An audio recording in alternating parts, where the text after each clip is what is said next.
Hopefully everybody is doing good. ठीक है,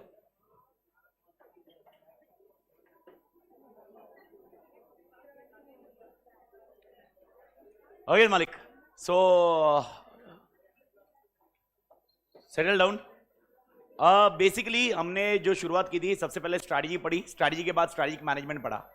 एक बार स्ट्रैटेजिक मैनेजमेंट, ओके, एक बार फटाफट मैं आपको रिफ्रेश मार देता हूं। कल मैंने आपको एसएम का डेफिनेशन याद रखने बोला था। एसएम का डेफिनेशन क्या था? It is A managerial process of, अगर याद होगा तो आपको आंसर मॉडिफाई करवाया था। It is A managerial process of, okay, developing strategic vision, second point setting objectives, third point crafting strategy, implementing strategy and evaluating, okay, and taking corrective actions, okay। ये होने के बाद अपन ने ऑलरेडी डिस्कस किया था कल। तो अगर आपको याद होगा, स्ट्रैटेजिक मैनेजमेंट के डेफिनेशन में हमने ये डेफिनेशन क्लोज किया। इसके बाद ओके, एक कॉन्सेप्ट था जो था ऑब्जेक्टिव के लिए। How many objectives of strategic management are there? दो। कौन से दो ऑब्जेक्टिव है? मैं एक बार फटाफट गो थ्रू कर रहा हूं, स्क्रीन पे देख लीजिए। To create competitive advantage and to guide the company. अब जो मैं कॉम्पिटिटिव एडवांटेज आया था, कॉम्पिटिटिव एडवांटेज का कारण क्या है? कल क्या मैंने बताया था, क्या समझाया था? कॉम्पिटिटिव एडवांटेज आने का कारण क्या था? Okay, score competency. अब मेरे को बताओ, कोर कॉम्पिटेंसी मतलब मेरे को बताओ, क्या वो कॉम्पिटेंसी दूसरे के पास नहीं है क्या? नहीं, ओके, इसीलिए वो क्या है? यूनिक। ओके, अच्छा याद रखना, मैं जब बोल रहा हूं कॉम्पिटेंसी तो इसका मतलब आपके पास भी है, मेरे पास भी है। जब मैं बोल रहा हूं कोर कॉम्पिटेंसी, इसका मतलब मेरे पास है या आपके पास, अपन दोनों के पास है या सिर्फ मेरे पास है? मेरे पास। तो समथिंग यूनिक। अगर आपको याद होगा, to create competitive advantage, something unique and valued by customer so that company can outperform the competitors in all aspects of organizational performance and to guide the company successfully through all changes in environment, that is also to react in right manner। मेरे ख्याल से everybody clear till here? everybody okay, तो मेरा question है, objective आया लिखने के लिए, ओके, ऑब्जेक्टिव वॉइस नहीं आ रहा है ऑनलाइन, बट लोग आ रहा है ना भाई?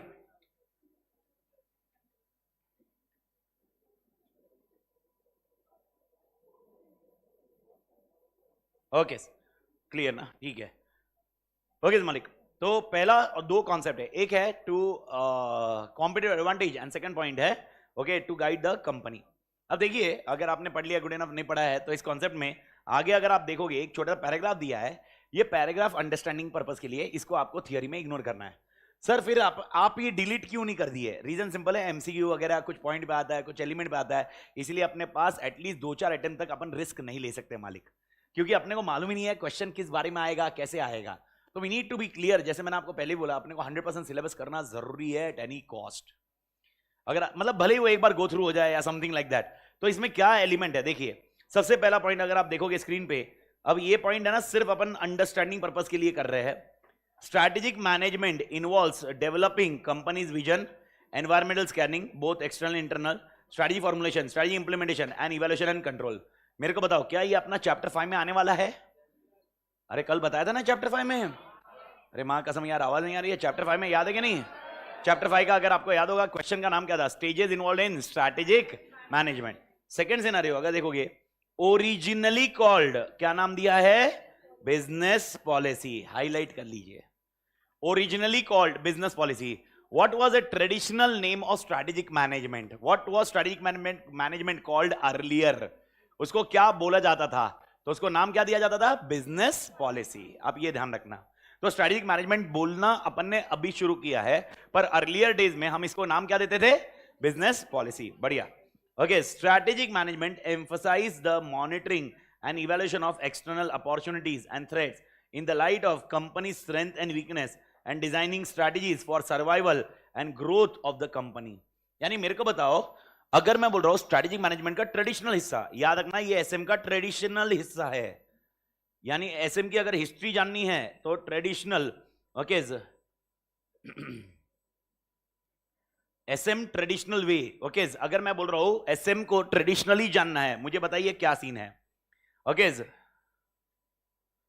एसएम को ट्रेडिशनली जानना है, मेरा पहला क्वेश्चन है। एसएम का ट्रेडिशनल नाम क्या है? Business policy. तो बिजनेस पॉलिसी में हम क्या करते थे? अगर आप देखोगे तो बिजनेस पॉलिसी में हम क्या करते थे, अगर आप उसी पैराग्राफ को रीड करोगे तो strategic management emphasize on monitoring and evaluation of opportunity threats in the lights of strength weaknesses and designing strategy for survival and growth. तो मेरे को बताओ बिजनेस पॉलिसी में क्या होता था? अच्छा, एसएम में कितने स्टेप्स है? 5। ये क्लियर है ना? तो मैं बोल रहा हूं एसएम को ओरिजिनली क्या बोलते थे? 1900s में क्या बोलते थे? अब बिजनेस पॉलिसी में फिर क्या करते थे? बिजनेस पॉलिसी में कितने स्टेप्स होते थे? 2 ही। 5 कैसे? कहां पर इसमें मैंने लिखा है विजन बनाते थे? तो क्या बोलते वो? Originally called business policy strategic management emphasise the monitoring and evaluation of what? Opportunity, threats, strength, weakness. यानी हम लोग क्या करते थे पहले? मार्केट में अपॉर्चुनिटी, थ्रेट्स क्या है, हमारे स्ट्रेंथ, वीकनेस क्या है, और उसके हिसाब से हम क्या करते थे? स्ट्रेटजी बनाते थे 2 चीज के लिए। काय के लिए? Survival and growth. That's it. तो ये ट्रेडिशनल है। इसको आपको ट्रेडिशनल कभी ऐसा लिखने को नहीं आएगा सर, थियरी वाइज कभी लिखने को आएगा नहीं। ट्रेडिशनल एसएम बताइए हमें, लेकिन ट्रेडिशनल एसएम का आपका एमसीक्यू मुलाकात होगी। आपको बोला जाएगा traditional MCQ, traditional strategic management को क्या बोलते थे ट्रेडिशनली, तो आपका एक नाम हो गया। बाकी मैंने आपको और कॉन्टेक्स्ट समझा दिया है। आई होप एवरीबॉडी क्लियर मालिक? अरे हाँ या ना? ठीक है। इंपॉर्टेंस ऑफ स्ट्रेटेजिक मैनेजमेंट, अगर आपने उस पेज के पैराग्राफ को पढ़ा होगा तो इसके अंदर एज सच कोई इंपॉर्टेंस का कोई लॉजिक है क्या मालिक? नहीं। इसमें खाली आपको याद रखना है survival of the fittest. Charles भाई साहब ने क्या बोला? Survival of the. और फिटेस्ट कौन होता है? बड़ी कंपनी, बहुत तोड़ कंपनी, जिसके पास बहुत तोड़ पैसा पड़ा है? नहीं। ओके, कौन सी वाली कंपनी? जो अडेप्ट टू चेंजेस। यानी एग्जांपल, आपकी स्ट्रेटजीज क्या होनी चाहिए? ओनली प्रोएक्टिव और रिएक्टिव भी? ठीक है। ओके, तो अगर आपको ये पैराग्राफ पढ़ना है तो पढ़िए, कोई टेंशन नहीं है। ये पैराग्राफ भी आपको बस समझना है, कभी भी याद रखना। ये मैंने आपको बताया। ओके, अगर एग्जाम दोगे तो याद, there will be only 2 things, either it will be pass और फेल। ओके, अगर लड़ाई होगी तो there will be 2 things, one will be winning and one will be losing. Race होगी तो एक जीतेगा एक हारेगा भाई। बहुत रेयर सिचुएशन होता है विन विन। ओके, बहुत रेयर सिचुएशन होता है। अगर आपको कोई ये बोलता है भाई लाइफ में याद रखना सीए बनने के बाद, okay, make sure you have a balance between work and life, घंटा। जिंदगी में वर्क एंड लाइफ बैलेंस नहीं करोगे। अगर वर्क की तरफ ये दोनों बैलेंस हुआ तो वर्क से सेटिस्फाइड नहीं होगे, गारंटी बोलता मैं। क्योंकि तुम बैलेंस क्या करना चाहते हो? लाइफ। लाइफ को बैलेंस करने गए, इधर वर्क हिलेगा, क्योंकि प्रोफेशनली आप तोड़ सक्सेस नहीं कर पाओगे। ओके, और प्रोफेशनली तोड़ सक्सेस करने जाओगे, लाइफ का कॉम्प्रोमाइज आएगा, होने ही वाला है। ओके, कहीं ना कहीं हर इंसान को कुछ ना कुछ कमी मिलने वाली है। तो there is rarely win win situation. Okay, वो बहुत एकदम धार्मिक आदमी होगा जो विन विन सिचुएशन वाला होगा, क्योंकि उसको कोई लेना देना नहीं होगा जिंदगी से। ओके, क्योंकि ये होता ही नहीं है। तो सर क्या करना चाहिए? कुछ नहीं। इनिशियल ईयर्स जब अपन जवान है, जब अपना टाइम चल रहा है, जब तोड़ चल रहा है, तब मां कसम साला किसके लिए काम करने का? वर्क। और एक टाइम आ गया, एक सेट कर दीजिए स्टैंडर्ड। ओके, वो स्टैंडर्ड अचीव हो गया, then focus on life balance. That's it. This is how principle of strategic management से। यही पैराग्राफ वो बोल रहा है। There is rarely a concept of win win, there will be win and lose. तो आपको अगर बिजनेस के पॉइंट ऑफ व्यू है, आपको इमोशनल आ रहा है कि नहीं भाई दूसरा बिजनेसमैन भी सक्सेसफुल होना चाहिए, ओके, बस वही होगा, फिर तुम गए। ऐसा बहुत रेयर होगा कि भाई यार तुम भी जीतोगे वो भी जीतेगा। ऐसा 50, सर ऐसा नहीं हो सकता 50% उसका मार्केट शेयर, मेरा 50% मार्केट शेयर। मेरे को बताओ, एक बार तुमने 50 अचीव कर लिया या उसने अचीव कर लिया, वो ज्यादा के लिए स्ट्राइव नहीं करेगा? ऐसा थोड़ा ना चलेगा, एक काम करते तू इतना पे देख और मैं इतने पे रहेगा, ऐसा कोई नहीं रहेगा रे भाई। बहुत रेयर सिनारियो रहेंगे। यही कॉन्सेप्ट समझा दिया है सर। ये कॉन्सेप्ट, दोनों कॉन्सेप्ट आपको एक बार रीड मारना है, इग्नोर करना है, थियरी वाइज याद रखने की जरूरत नहीं है। इसके बाद वाला पेज है, मेरे ख्याल से होपफुली ये सबको रट गया है। 7 पॉइंट एक बार फटाफट रिपीट कर देंगे। पहला क्या देता है? डायरेक्शन। सेकंड मेरे को क्या बनाता है? प्रोएक्टिव। कैसे बताता है? फ्रेमवर्क। मुझे क्या करवाता है? Face the future. Most important क्या तैयार करता है? Defence mechanism. कौन सा defence mechanism? Corporate. Most important मेरे बिजनेस को क्या करता है? लॉन्गिटिविटी।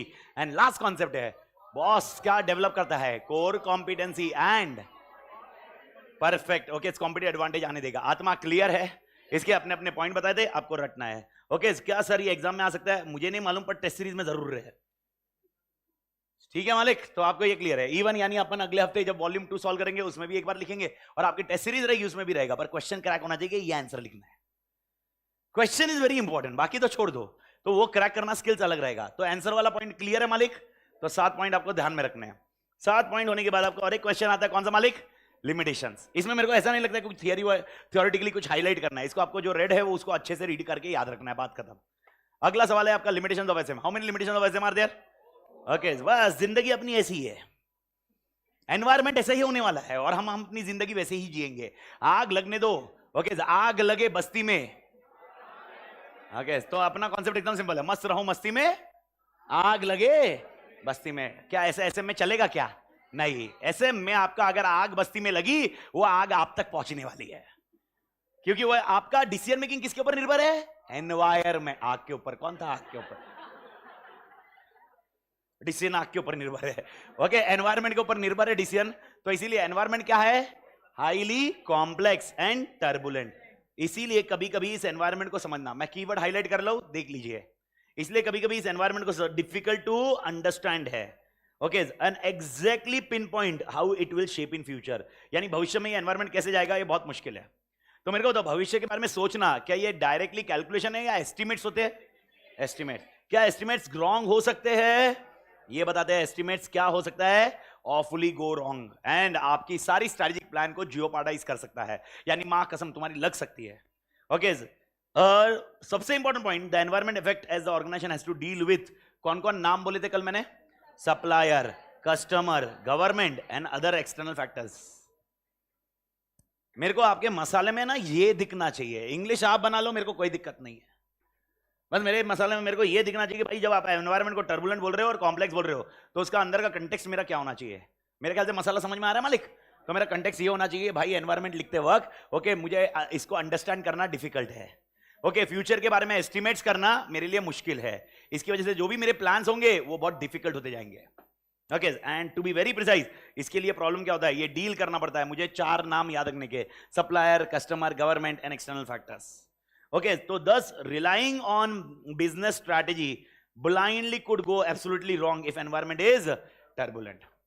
एग्जाम्पल आपके बुक में एग्जाम्पल दिया है, एग्जाम्पल लिखने की जरूरत नहीं है, कंपल्शन नहीं है, अनलेस अंटिल कोई बहुत ज्यादा मार्क्स ना आए। तो आपका मसाला यहां तक भी एंड कर दिया, इट्स ओके। एग्जाम्पल दिया हुआ है कि ईवी मार्केट जब आया था सबको लगा था ईवी मार्केट बहुत भारी चलेगा, लेकिन to the extent infrastructure, EV में अगर आपने सुना होगा बैटरी की वजह से आग लग रही है, इसकी वजह से पीपल वो ईवी मार्केट की तरफ प्रिफर्ड नहीं है ना। वो मैंने एक एग्जांपल सुनाया था आपको ईवी का, वो जिन शायद आपके बैच में सुना है, कौन से इसमें सुना है मेरे को ध्यान, अभी ये साला दिन में ना ऐसा इतना काम, मतलब ऐसा तो याद ही नहीं आया। मालूम है ना ईवी, मतलब आई एम ऑल्सो, मतलब मेरे पास भी ईवी है, मैं ट्राई कर रहा था एक दिन ईवी में जाने का। वैसे मैं ईवी बहुत चलाने लग गया हूँ। ओके, मतलब मुंबई पुणे वापस ट्रैवल करना है मेरे को, घर पे जाना है मुंबई में, मैं चालू है, मतलब EV is the best option for me, क्योंकि वन टाइम ट्रैवल कर रहा, वापस जा रहा, वापस आ जा रहा। तो फर्स्ट टाइम लास्ट मंथ की बात है, मतलब मई की बात है। ओके, तो रितिका का बर्थडे था 25 मई, तो उस टाइम पे हम लोग नासिक गए थे, तो I was on my way with EV. मैं फर्स्ट टाइम हिम्मत करके नासिक ईवी लेके गया। नासिक प्रॉब्लम नहीं है, नासिक 250 किलोमीटर है, ईवी का रेंज 250 किलोमीटर अप्रोक्सीमेट है, तो मेरे को लगा पहुंच तो जाऊंगा, लेकिन वो जब पहाड़ी पे चढ़ती है ना तो रेंज की ठुक जाती है, मतलब वो ईवी का बहुत अलग है, जिसको एक्सपीरियंस नहीं है मतलब खतरनाक है। पहली बार तो मेरे को ऐसे धक धक धक धक हो रहा था। ओके, क्योंकि जब वो उतरती है तब बैटरी यूज नहीं करती है, लेकिन जब वो पहाड़ी पे चढ़ने का कॉन्सेप्ट रहा, कहानी खत्म। मतलब तुम्हें जो रेंज दिखाएगा भाई 100 किलोमीटर, वो झटके से 50 हो जाएगा। Okay, this is how EV works. Okay, यानी इट एवरेज इट आउट, मतलब आप जब पहाड़ी पे चढ़ोगे एवरेज कम हो जाएगा, लेकिन वापस उतरोगे वो उस टाइम पे यूज ही नहीं करेगा मशीन। तो जब मैं नासिक पहुंचा, it was exactly cut to cut 220 kilometre पहुंच गई। तो ठीक है, रास्ते में चार्ज किया मैंने, एक जगह चार्ज किया आते वक्त, और ये पहली बार हिम्मत हुई कि बाहर चार्ज करने का, अदरवाइज क्या इधर भी चार्जर लगाया हुआ है, घर पे मुंबई में भी चार्जर है, तो दोनों चार्जर है, तो मेरे को दिक्कत है ही नहीं ना। इधर से पहुंचो मुंबई 150-160 किलोमीटर, उधर चार्ज करो, इधर से आओ वापस चार्ज कर लो, खत्म थी कहानी। तो नासिक में और मेरे को यही था कि आगे अपने को ईवी पे शिफ्ट होना रहा लाइफ में, आज से 10 साल के बाद की बात, कैरियर की बात कर रहा हूं, और उस टाइम पे ईवी रहा, तो आज से अडेप्ट करेंगे तो कम कॉन्फिडेंस आएगा। ओके, तो ऐसे ही लेके गया। आते वक्त I was just coming back, मतलब वो जब आया तो बीच में वो सिन्नर विन्नर का जो रास्ता है उधर एकदम पहाड़ी बहुत ज्यादा है और कंजम्पशन खतरनाक हो गया। मतलब नासिक से निकला और सिन्नर तक पहुंचा, मैं आपको बता रहा हूं 50% बैटरी खत्म। 15 मिनट तो मेरे को समझ में आ नहीं रहा कि भाई क्या कंजम्पशन हो रहा है। पहले तो मेरे को लगा कुछ प्रॉब्लम तो नहीं हो गया, फिर बाद में लगा होगा भाई पहाड़ी वाड़ी का कंजम्पशन होगा। फिर सिन्नर के आगे कोई तो एक स्टॉप था जिधर मैंने जाते वक्त भी देखा था, चार्ज किया उधर। उसके पहले एक मेरे को चार्जर मिल गया, उधर लगाया। उधर मैंने ऐप के थ्रू था, उधर कोई आदमी बैठा नहीं रहता चार्जर के इधर, ऐप के थ्रू अपने को सब काम करना होता है। अपने सब वो ऐप सिलेक्ट किया, एक तो कोई चार्ज जोन करके नाम है उसका, तो मैंने वो ऐप सिलेक्ट किया, सब कुछ किया, और उसमें ट्रांसफर किया गूगल पे से मैंने 700 रुपये, क्योंकि 700 रुपये लगने वाले थे फुल चार्ज के लिए। मैंने 700 रुपये ट्रांसफर किए। ओके, ना वो ऐप में 700 रुपये दिख रहे हैं, ना मेरे गूगल पे में दिख रहे हैं। वो गए किसके पास मेरे को आज तक नहीं समझ में आया। गूगल पे बोल रहा है चार्ज जोन के पास गए, चार्ज जोन को फोन किया तो बोलता है गया हो, उसके बाद तो अभी 750 रुपया तो छोड़ दिया। ओके, जाके कौन दिमाग थोड़ी करे भाई उस चीज के लिए। पर लेकिन मैं आपको बता रहा हूं, तो 15 मिनट तो उधर गया मेरा, और फ्रस्ट्रेशन अलग से आया। फिर मैं बोला जाने दे, वो अपने वो एक प्लेस पे जिधर चार्ज किया था आते वक्त उधर चले जाते, थोड़ा सा आगे था, उधर गया। उधर जाने के बाद चार्जर लगाया, मां कसम चार्जर लगाने के बाद ओके 1 घंटे का चार्ज था और 750 रुपये का।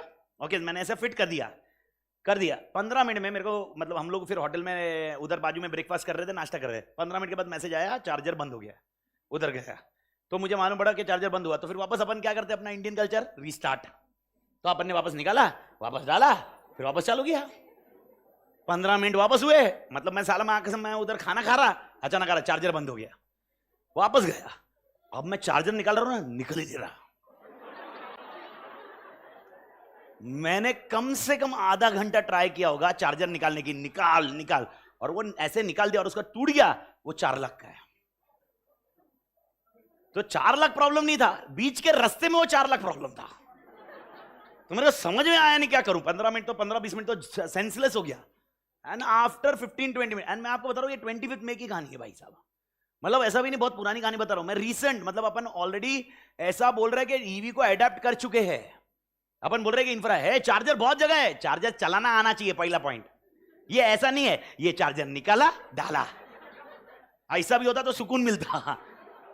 मैंने फिर टाटा वाले को फोन किया, टाटा नेक्सॉन वाले को फोन किया। बोलता सर यूट्यूब पे देखो ना कैसे निकालते हैं उसको। मेरी इतनी सटक गई, मैंने मतलब समझ रहा क्या, क्यूट बहुत बार बोला। अभी किसी को समझा नहीं होगा क्यूट मतलब क्या। क्यूट मतलब मेरा डेफिनेशन है, क्यूट मतलब वो सी से चालू होने वाला शब्द जिसके अंदर अपना अलग ही इमोशन रहता है, और जिसको अभी भी नहीं मालूम छोड़ दे, बहुत अच्छा इंसान है तू इस धरती का। तो मेरे डेफिनेशन में वो क्यूट, मैं उसको ऐसे 5 बार बोला। मैं बोला पागल आदमी है क्या। मैं बोला दिमाग, अबे इधर मैं फ्रस्ट्रेशन, आधे घंटे से मैं उधर मां कसम चार्जर निकल नहीं रहा है, और मैं बीच के रास्ते में, घर पे हो तो मां कसम सड़े भी। फिर बाद में यूट्यूब पे बोले सर एक काम कर, तो मैं लिंक भेजता हूं वो देखो वीडियो। मतलब आदमी इधर मां कसम ये टाटा नेक्सॉन ईवी भाई साहब ने क्या किया मालूम है क्या, उसने वीडियो भेजा, और वीडियो में ऐसा है कि टायर के नीचे से जाके एक क्लिप होता है, जो चार्जर फिट होता है ना, पीछे साइड से एक क्लिप होता है ब्लैक कलर का, उसको दबाने का, फिर वो चार्जर निकल जाता है। ऐसा कभी अटकता है मैन्युअली। मैं उधर घुसा नीचे से, पहली बात तो मिट्टी से पूरी गाड़ी भरी हुई है, आधा तो समझ नहीं रहा क्या करूं। एक तो फ्रस्ट्रेशन अलग से चल रहा, ओके, और वो अपन ऐसा घिस रहे, समझ रहा ना, मिट्टी को ऐसा नीचे होके घिस रहा हूं, मिट्टी से किधर दिखे, ब्लैक दिख ही नहीं रहा है। मैं वो पिन किधर दिख नहीं रही है। 15 मिनट वो पिन, वो बटन ढूंढने में गया, समझ में आया नहीं क्या हुआ। वापस फोन मारा, मैं बोला तेरा यूट्यूब वीडियो तो बता रहा है कि पिन है, वो बटन है बटन। मैं बोला बटन दिख नहीं रहा है। बोले सर कौन सी गाड़ी है। मैं बोला टाटा नेक्सॉन। तो बोले हाँ वही है। मैं बोला टाटा नेक्सॉन ईवी मैक्स है। ओ सर उसका बटन अलग है, रुको वीडियो अगला भेजता हूं। आप ये बीच में सोचो, मैंने ओके वेज कोल्हापुरी मंगाई थी, रोटी मंगाई थी, आधी रोटी खा के मैं वो छोड़ के वो कर रहा हूं। मतलब बिगेस्ट फ्रस्ट्रेशन था मेरे लाइफ का उस दिन। वो जो 2 घंटे में सेशन हुआ, ओके, वो 2 घंटे में मैंने क्या क्या किया। 2 घंटे में पहला काम मैंने किया, मैं बोला पुणे जाके पहले गाड़ी बेचेगा, और गाड़ी सेल करने के लिए अपने है, क्योंकि अपन गाड़ी का, मैंने बताया ना मेरा गाड़ी का बहुत ये है। तो मेरे जो टीम है, मैंने उनको भेज दिया फोटो, मैं बोला ये बेचने का, उधर से ही मतलब गया लेने, मेरे को इसको निकालने का है। मैंने उसको फोटो भेजा, मैं आपको भले वो मैं स्क्रीनशॉट बताता हूं, उसको फोटो भेजा, सब कुछ भेजा, सब कुछ भेज दिया। पहली बात तो उसका मैसेज आया, सर आप कहां से ईवी में फंस गए। तो मैं उसको मालूम है मैं मतलब पेट्रोल कार वाला पसंद हूं, मतलब I don't like diesel also, power engine चाहिए अपने को, तो डीजल वाला भी पसंद नहीं था। वो बोला सर कहां से ईवी में फंस गए। मैं बोला ठीक है ले ली भाई, तू बोल अभी क्या करना है। इसके बीच में सर वो क्या हुआ, क्लिप का क्या हुआ, क्लिप का कुछ नहीं हुआ, वीडियो नया आया, फिर बाद में पड़ा और कुछ ऊपर के साइड में क्लिप है, फिर ऊपर के साइड में क्लिप ढूंढी, वो निकला, फिर चार्जर निकला। घंटा भर में सिर्फ चार्जर को निकाल रहा हूं। 1 घंटे के बाद अभी चार्ज तो करना पड़ेगा, क्योंकि हुआ चार्ज कितना 40%। पहुंचू कैसे पुणे, फिर वापस चार्जर लगाया, अभी तो समझ गया अगर अटक गया तो किधर निकालने का। फिर वापस चार्जर लगाया, वापस चार्ज कर रहा, 15 मिनट हुआ, वापस बंद हुआ।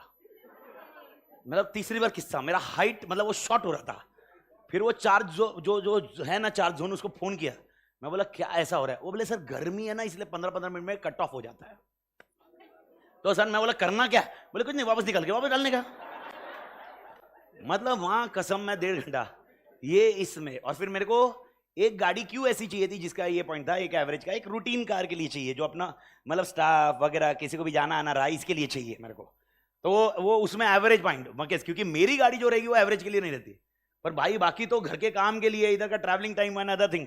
मैं तुमको बता रहा हूँ, मैंने इधर के टोयोटो वाले को फोन कर दिया, मैं बोला तू एक काम कर, सबसे फटाफट मेरे को हाई राइडर तू ला के दे। ओके, हाई राइडर का अवेलेबिलिटी करवा, हाई राइडर वो मिल नहीं रही थी, हाइब्रिड वर्जन, ये मैंने सब प्रोसेस कर दिया। घंटे भर बाद मेरे वो डीलर का फोन आया, मैं बोला कितना दे रहा ईवी का। अब मानो ईवी की परचेस प्राइस क्या थी मेरी, और ईवी को कितना साल हुआ एग्जैक्टली, मतलब साल भर हुआ रहेगा, अप्रैल 2023 में खरीदी हुई है, और मई 2024 की बात कर रहा हूं मैं। ओके, 22 lakhs वो टाटा ईवी मैक्स पे अपन ने डाला हुआ। ओके, वो बोलता है dealer max to max 11 lakh दूंगा, वो भी बहुत इधर उधर करके। मैं बोला जाने दे, ओके इधर ऐसे टॉय गेम खिलाने के लिए मैं कर लूंगा इधर गाड़ी, मतलब ये प्रोसेस। तो अब मेरे को बताओ, इसका मतलब सिंपल सा लॉजिक है, ईवी का मार्केट नहीं है। वह इतना खतरनाक क्यों आ रहा था? रीजन सिंपल है, ईवी का इंफ्रास्ट्रक्चर है, मेरे को बताओ सब कुछ है। आप मेरे ख्याल से आप सब लोग ट्रैवल कर रहे होंगे कहीं ना कहीं से, okay you are coming from some one of the area, during the travel don't you think you have a infrastructure about chargers and everything, पर the problem is again adaptability with respect to this things. Again charger अटक गया, ये तो ठीक है भाई, मैं dealer को फोन किया, उसमें भी भाई साहब ने यूट्यूब वीडियो भेजा। अभी वो ये सारे एलिमेंट इज नॉट, मतलब ईवी को मेरे को नहीं लगता फिर इतना जल्दी वो एडेप्टेबिलिटी आएगी। अभी अगली कार अगर मेरे को लेनी रही, मैं 101% ईवी नहीं लूंगा। ओके, अभी गडकरी जी बोल रहे कि 10 साल में अपन सब ईवी, ये पेट्रोल वेट्रोल सब निकाल देंगे, खाली क्या रहेगी 10 साल के बाद। ओके, पहला पॉइंट है, प्रॉब्लम है पेट्रोल निकालो भाई, ईवी डालने के बाद ऐसा कौन रोज के रोज घंटा भर कौन करेगा? मतलब मैं तो सोच रहा था, तो इमेजिन करो प्रॉब्लम क्या हुआ, ईवी लाया, सब कुछ लाया, लेकिन एनवायरमेंट टर्बुलेंट है, कॉम्प्लेक्स है, चेंजेस आ रहे हैं, ये चीजें है, इट रेजिस्ट मी। और 100% अभी किसी ने मेरे को पूछा एग्जांपल, मैंने ये एग्जांपल क्लास में दिया, मैंने कम से कम 10-15 जन जो ईवी खरीदने वाले होंगे वो भी मना करेगा अभी। And this is how the feedback comes into picture. Actually EV का तो बंदा मैं भी था, एनवायरमेंट सेव एनवायरमेंट का कंटेक्स्ट वो दिमाग में रह ही रहा था। दूसरा सिनेरियो यार सस्ता भी पड़ रहा था भाई साहब, मतलब हाँ भाई तुझे मतलब 3 रुपया 2 रुपया 3 रुपया पर किलोमीटर, यार क्या परवड़ता है भाई तोड़, मतलब इससे ज्यादा क्या है। और मैं कंपेयर मेरी गाड़ी दूसरी रैंगलर से कर रहा हूं जो 6 का या 7 का एवरेज देती है। ओके सर, तो these are something which need to understand. तो वो एग्जांपल दिया हुआ है, लेकिन coming back to the point, मतलब आप ये बहुत बहुत स्ट्रेटेजिक मूव है। Okay sir, scooters are adapted very easily. मेरे को बताओ, क्या आपको नहीं लगता मैक्सिमम स्कूटर्स आ चुके हैं मार्केट में, और ऑलमोस्ट आपको ऐसा नहीं लगता 100 में से बहुत बड़ा क्राउड हो चुका है जो ईवी स्कूटर्स पे शिफ्ट हो चुका है? प्रॉब्लम है, कार्स भी शिफ्ट हो चुकी है, लेकिन वो लॉन्ग रन के लिए अभी तक नहीं जा पाएगी अनलेस अनटिल एडेप्टेबिलिटी नहीं आती है। मैं कहीं पर भी नहीं बोल रहा हूं नहीं है, पर मेरे से किसी ने फीडबैक पूछा, मैं बोल रहा हूं मैं बहुत हैरान हुआ, मेंटल फ्रस्ट्रेशन है। ओके, जब तक वो ईवी का रेंज 800,000 किलोमीटर नहीं आता तब तक तो भाई मां कसम साला कुछ सोचना भी नहीं। तो this is one of the biggest point as such. तो this is only because of what, environment. Environment का कौन फीडबैक, अब मेरे को बताओ, टाटा नेक्सॉन ईवी का फीडबैक कौन दे रहा? कस्टमर। अच्छा, ईवी क्यों प्रमोट, कौन प्रमोट कर रहा है? क्या गवर्नमेंट ईवी प्रमोट कर रही है? कैसे? सब्सिडी देके। यानी अगर आप देखोगे ईवी के ऊपर टैक्स नहीं है। ओके, मेरे को बताओ ये कब तक गवर्नमेंट कर सकती है? क्या ये लाइफ लॉन्ग कर सकती है क्या? ओके, अडेप्ट हो रहा है तब तक। मेरे को बताओ एक पॉइंट ऑफ टाइम गवर्नमेंट भी तो टैक्स लगाएगी, कॉस्ट क्या हो जाएगा? क्या उसके बाद एडेप्टेबिलिटी में इश्यू आ सकते हैं? Biggest challenge. तो if you are into company, please make sure आपके माइंडसेट में ये क्लियर रहे, ये 3 कभी भी पलट सकते हैं, ये 3 कभी भी कुछ भी फीडबैक दे सकते हैं जिसकी वजह से और बहुत इंपैक्ट आ जाएगा। सर सप्लायर का क्या हो सकता है? अगर ईवी मार्केट वाले को, सप्लायर को मालूम पड़ गया पब्लिक की मोनोपोली आ गई या पब्लिक की एडेप्टेबिलिटी आ गई, जो ईवी की बैटरी दे रहे, क्या उसकी कॉस्ट बढ़ा सकता है वो? Okay, it's again depends on resource availability. और अभी तो कोई प्रॉब्लम है ही नहीं, आपको और मुझे अभी दिख नहीं रही है प्रॉब्लम। प्रॉब्लम तो चालू होगी 8 साल के बाद, जब बैटरी का लाइफ खत्म होगा। वो बैटरी डिस्पोज किधर करनी है? Okay sir, it's not right now, battery का लाइफ रहेगा ना रे। और बैटरी का लाइफ होने के बाद क्या करोगे? क्योंकि बैटरी की जो भी लाइफ है वो 10 साल की है max to max. Lithium battery है, ओके वो 8 साल से 10 साल, उसके ऊपर हैवी नहीं उसकी लाइफ। और उसमें भी उन्होंने बोला 1,00,000 किलोमीटर, साला 1,00,000 किलोमीटर तो अपना 2 साल में हो जाएगा। मतलब अभी के गाड़ी में अपना 50,000 प्लस किलोमीटर हो चुका है, तो मेरा तो 2 साल के बाद तो बैटरी की लाइफ खत्म है। तो कैसे रिएक्ट करेंगे, क्या करेंगे? बहुत मुश्किल है एसएम के कंटेक्स्ट में। ओके, तो मेरे ये वाला पोर्शन अपन ने क्या करना है बेटा, एग्जामिनेशन पॉइंट ऑफ व्यू, ये वाला पोर्शन लिखने का नहीं है। क्लियर मालिक? सर ये कब लिखना होगा बताऊंगा मैं आपको, कब कब लिखना होगा। तो एग्जांपल है ना, हर टाइम एग्जांपल मत डालते जाना, जिधर एग्जांपल रिलेवेंट है उधर डालते जाना, मैं बताऊंगा आपको, वो अपडेट करूंगा। दूसरा पॉइंट, स्ट्रेटजी कौन सा प्रोसेस है? Time consuming. अब देखो टाइम कंज्यूमिंग आपने पढ़ा होगा, तो मेरे को बताओ, organisation spend lots of time in preparing, communicating the strategy that may impede what? Daily operation. Impede का मतलब, इंपेड मतलब इंपैक्ट, ये इंपैक्ट करेगा अपना डेली ऑपरेशन को, इंपैक्ट करेगा। आत्मा झेपा क्या? एंड नेगेटिवली इंपैक्ट करेगा routine business. Keywords highlight, prepare करने में, कम्युनिकेट करने में, ये स्ट्रेटजीज को ये इंपीड करता है डेली ऑपरेशंस एंड इंपैक्ट करता है routine business. Planning and strategizing are important but putting them into actions is where actual success lies. इसके बाद वाला वापस आपने डिलीट मार देने का, जो आपके रिलेटेड बताया है। मेरे को बताओ, इंडेक्स खोल के कितने जन पढ़ाई चालू करते हैं? ऑलमोस्ट जब आप खुद की पढ़ाई चालू करेंगे, सबसे पहला कौन सा पेज खोलते हैं? इंडेक्स। कम से कम 15 मिनट जाता है कि कौन सा चैप्टर चालू करने का। ओके, अभी ये ग्रुप 2 के साथ नहीं होगा क्योंकि ग्रुप 2 इनिशियल फेज में है। मेरे को बताओ ग्रुप 1 के साथ हो रहा है कि नहीं होगा? ग्रुप 1 के साथ अगर नहीं, अच्छा ग्रुप 1 की पढ़ाई नहीं हो रही, वो अलग इशू है। मैं तो बोल रहा हूं वो अलग इशू है। पहला बात कहते हैं ग्रुप 1 अगर पढ़ने बैठे तो मेरे को बताओ, ओके ये ओपन किया, सबसे पहला सिनेरियो इंडेक्स। इंडेक्स में चैप्टर 2 सबसे छोटे पेजेस है, सबसे कम पेजेस इसमें ही है। चलो ये चालू करते हैं। पहले तो सारे पेजेस नंबर दिखते हैं, फिर वो चैप्टर 2 चालू करते हैं। चैप्टर 2 चालू करने के बाद ओके, जैसे चैप्टर 2 चालू किया, उसका हेडिंग पढ़ा और पहला पैराग्राफ पढ़ा, फिर लगा ब्रेक लेना चाहिए। ओके, ब्रेक लेने के बाद थोड़ा सा इधर उधर वॉक करके ऐसा लग रहा है कि अपन बहुत पढ़ लिए, दो पैराग्राफ पढ़ा ना भाई। फिर वापस अपन बैठते हैं, वापस बैठते हैं। फिर सामने वाला दोस्त बोलता है चाय के लिए चलता है क्या? बोले चलना, चलते हैं चाय के लिए। फिर चाय के लिए, फिर वापस बैठेंगे। फिर बाद में थोड़ा इंस्टीट्यूट के बारे में बोलना पड़ेगा। इंस्टीट्यूट ऐसा क्या है यार, क्या सिलेबस बनाती है, क्यों चाहिए इतना सिलेबस, क्या स्टूडेंट को दिया जाता है? 2-4 गाली भी देंगे अपन। अरे ये प्रोसेस है। ओके, इसके अंदर थ्रू जाना पड़ता है हर इंसान को। ओके, फिर ये हाँ मतलब ये बताया, ये वाला सारा प्रोसेस होगा। फिर बाद में ओके 1-1.5 घंटा होएगा, फिर बाद में लगेगा ये चैप्टर बोर है। वापस किधर आ गए? हाँ, यानी अपना आधा टाइम प्लानिंग में चला जाता है, लेकिन implementation is a big challenge. Okay, वही चीज आपको समझानी है, समझनी है। टाइम कंज्यूमिंग प्रोसेस है। अगला पॉइंट तो मेरे ख्याल से ये तो मेरा फेवरेट है भाई, कॉस्टली प्रोसेस है। इसमें अगर कोई डिबेट करेगा सर एनालिसिस आप खुद ही कर लो, मां कसम एनालिसिस कभी खुद नहीं करते भाई। Strategy management add lots of expense to organization. Expert strategy planners need to engage, efforts are made of for analysis of external and internal device strategy and properly implement. यानी इसकी वजह से क्या बढ़ सकती है मालिक? कॉस्ट। और एक लाइन ये भी याद रखनी है, strategic management requires experts and these experts are costly. I hope everybody clear with this point. Okay, और लास्ट पॉइंट है जो मेरे ख्याल से आपको कल का याद आएगा, इट इज डिफिकल्ट टू क्या है? Estimate the competitive response for the firm strategy. क्योंकि सारे डिसीजन मेकिंग कैसे होते हैं? With in the close door. आपको मालूम होगा पहले हेडफोन के लिए एक वो जैक आता था जो कॉमन जैक होता था, जो सारे फोन या स्पीकर्स में लगता था, लेकिन एप्पल ने वो जैक निकाल दिया। और मेरे को बताओ, जब एप्पल ने वो जैक निकाल दिया उसके फोन से, क्या बाकी सब स्पीकर वाली कंपनी वायरलेस पे शिफ्ट होने पे मजबूर हो गई? That was the reason. This is what you need to understand. सामने वाला क्या स्ट्रेटजी बना रहा है ये डायरेक्टली मालूम नहीं पड़ेगा, और उसकी वजह से हमें क्या करना पड़ेगा ये आइडेंटिफाई करना बहुत मुश्किल होगा। Okay, and these are the things which need to be understood by strategic management. मेरे को बताओ, स्ट्रेटजिक मैनेजमेंट अगर आपको 5 स्टेप्स करने हैं तो आपको पहला स्टेप कौन सा है? जो अपना चैप्टर 1 है एक्चुअली, कौन सा स्टेप है पहला वाला? क्या डेवलप करना पड़ेगा? Vision, mission, goals, objectives. अब थोड़ी सी डिस्कशन इस पॉइंट पे समझिए, everybody please do listen carefully. अच्छा, इसके बाद एक लाइन मिली है, पढ़ना तो पढ़ो नहीं तो छोड़ देना। क्या स्ट्रेटजिक मैनेजमेंट के लिमिटेशन से हाँ या ना? तो उसके बाद भी हम लोग स्ट्रेटजिक मैनेजमेंट फॉलो करते कि नहीं? क्यों करते सर? क्योंकि बेनिफिट किससे ज्यादा है? लिमिटेशन से। ठीक है, now please do understand like this, everybody okay with me two things, one is concept and one is the writing process। तो आपके नोट्स पे आ जाइए, तो आप लिखोगे तो आप रट पाओगे कुछ चीजों को।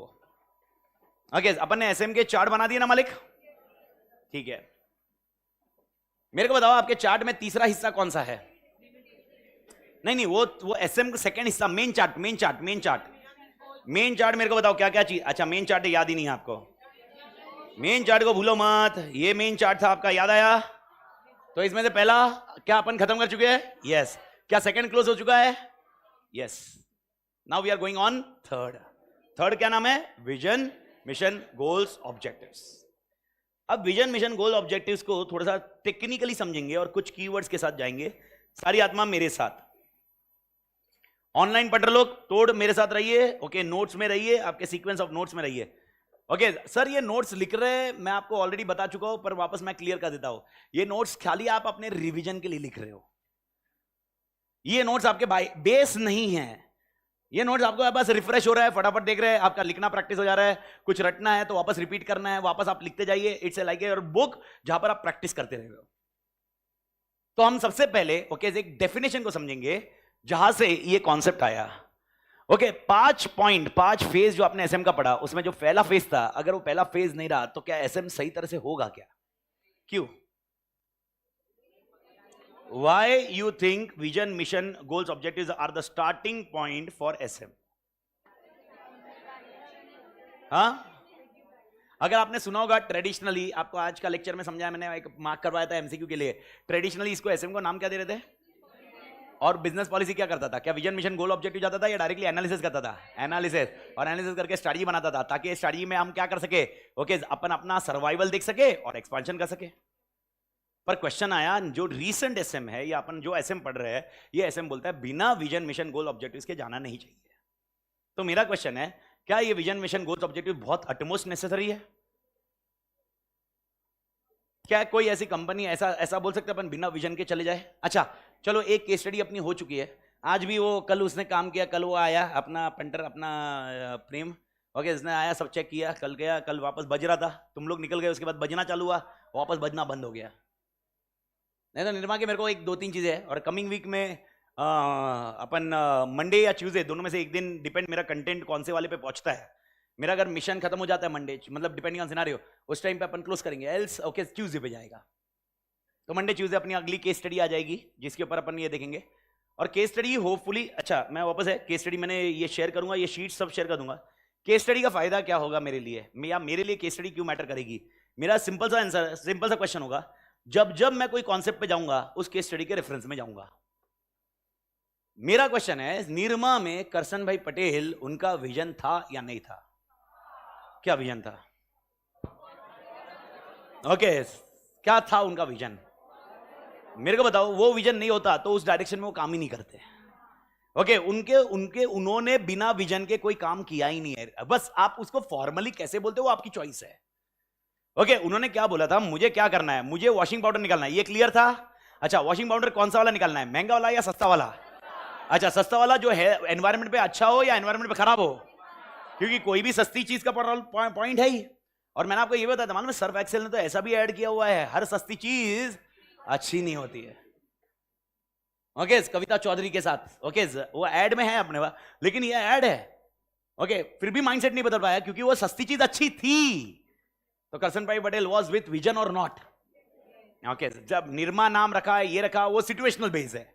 उन्होंने प्रोडक्ट का नाम निरमा रखा क्योंकि उनकी डॉटर का नाम, वो प्रोडक्ट का फोटो है. That is something different element all together. I am not discussing that. But क्या उनका विजन ऑलरेडी पहले से चल रहा था? Yes, definitely. वो डॉटर की डेथ के बाद वो विजन बहुत स्पीड अप कर लिए, बहुत फटाफट काम किए, बहुत सारे एलिमेंट्स आए उसके अंदर. अब इसको थियोरिटिकली ओके हम लोग बोलते हैं स्ट्रैटेजिक इंटेंट. कान खुले, क्योंकि मैं बहुत टेक्निकल पॉइंट को ओके ऑब्जेक्टिव टर्म में समझाने वाला हूं. आप और मैं, कोई भी अगर ये आंसर लिखे, हमारा आंसर सेम आना चाहिए, ये बहुत जरूरी है. ओके, फेकोलॉजी नहीं चाहिए. फेकोलॉजी भी चाहिए तो रिलेवेंट चाहिए, मेरे को वही चाहिए. तो एक शब्द आपके पास नया आ रहा है, that is called strategic intent. अब सवाल होता है, sir what is meaning of strategic intent? Strategic intent, पहला एक लाइन रटो. Strategic intent is the philosophical base of strategic management. क्या बोला मैंने, रिपीट करो. Strategic intent is a philosophical base of strategic management. यानी स्ट्रैटेजिक मैनेजमेंट का philosophical base कौन है? Strategic intent. अब मेरे को बताओ, स्ट्रैटेजिक मैनेजमेंट में कितने स्टेप्स है? 5. तो उसका बेस कौन है? तो इंटेंट मतलब कौन सा है, बेस कौन सा है, स्टेज कौन सा, 1 2 3 4 5, उसका बेस कौन सा है? 1. तो स्ट्रैटेजिक इंटेंट क्या हुआ? What is the strategic intent? Vision, mission, goals, objectives. आप जब विजन मिशन की बात करेंगे और गोल्स एंड ऑब्जेक्टिव्स की बात करेंगे, मेरे को बताओ कौन सी चीज एकदम कॉन्क्रीट है जिसको अपन अचीव करते हैं? विजन को अचीव करते हैं डायरेक्टली या गोल्स एंड ऑब्जेक्टिव्स को अचीव करते हैं? तो मेरे को बताइए क्या चीज एकदम प्रिसाइज है? विजन प्रिसाइज है, गोल्स एंड ऑब्जेक्टिव्स प्रिसाइज है, या विजन और मिशन प्रिसाइज है, या गोल्स एंड ऑब्जेक्टिव्स प्रिसाइज है? मेक श्योर ये क्लियर है। Goals and objectives are precise, what I need to achieve. आपका विजन है, सीए करने के बाद आप प्रैक्टिस करोगे और प्रैक्टिस में मां कसम आप एक पर्टिकुलर एरिया में टॉप में आओगे। सीए बनने के बाद आप जॉब करोगे, सीईओ बनोगे, ये आपका विजन है। लेकिन ये प्रिसाइज नहीं है। प्रिसाइज कौन सा है? सीए इंटर जैन 25 में देना और इसको क्लियर करना, दिस इज प्रिसाइज। तो my question, what is precise? Vision, mission, goals और objectives. Goals and objectives. Okay, दो और शब्द आपके सामने आएंगे, थोड़ा सा स्क्रीन पे आप थोड़ा सा ध्यान देते जाइए और साथ साथ में लिखते रहिए।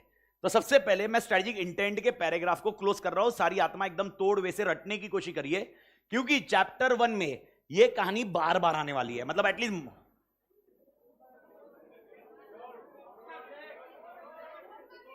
तोड़े भाई तोड़े,